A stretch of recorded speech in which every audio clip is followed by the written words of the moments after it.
สินใจสองเอ้ยสงามงามคู่กันไปอักเลยยามมีปัญหาอยากนักหนาขอสองคนนั้นงามเหมือนกันเหนื่อยก็งามน้องก็งาม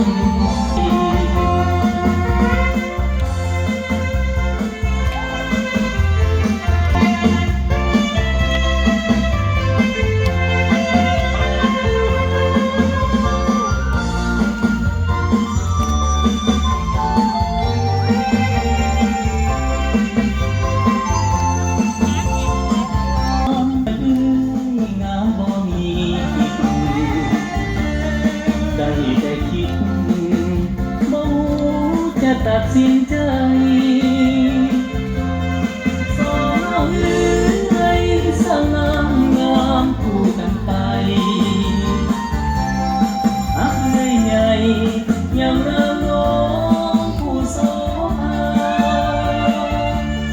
ถูกใจนักเมื่อหามีปัญหาเพราะสองคนนั้นงาม